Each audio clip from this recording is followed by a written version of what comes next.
So ఒక్కొక్క month pain ఉండదు, ఒక్కొక్క మంత్ పెయిన్ ఉంటుంది. అంటే దీనికి రీజన్ స్ట్రెస్, అంటే ఏమైనా ఆఫీస్లో కానీ స్కూల్లో కానీ పిల్లలకు కానీ స్ట్రెస్ ఎక్కువ ఉంటే పీరియడ్స్ మీద కూడా ప్రభావం చూపిస్తుందా?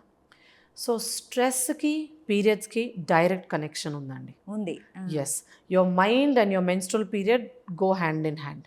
Okay, so the reason being బ్రెయిన్లో హైపోథాలమస్ అనే ఏరియా నుంచి హార్మోన్స్ రిలీజ్ అవుతాయి. అదే హార్మోన్స్ వెళ్ళి పీరియడ్స్కి ఓవరీస్ మీద యూట్రస్ మీద యాక్ట్ అయ్యి పీరియడ్స్ వస్తాయి అన్నమాట.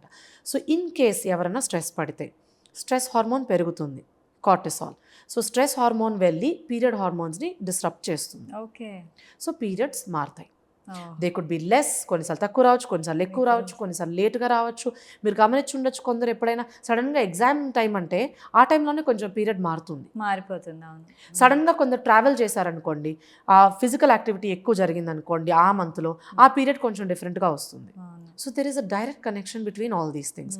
సో ఎవరన్నా డే టు డే లైఫ్లో స్ట్రెస్ పడుతున్నారు అంటే, జాబ్ స్ట్రెస్ కానీ ఇంకేదైనా ఫ్యామిలీ స్ట్రెస్ కానీ, అది రోజు ఉండే స్ట్రెస్లు. సో అలా ఎవ్రీ డే స్ట్రెస్ ఉన్నప్పుడు క్రానిక్ హార్మోనల్ ఇంబ్యాలెన్స్ వచ్చేసి వాళ్ళకి పీసీఓఎస్ కానీ థైరాయిడ్ డిజార్డర్స్ కానీ ఇంకేమన్నా కానీ రావచ్చు. Okay. So they are causing hormonal disorders అన్నమాట.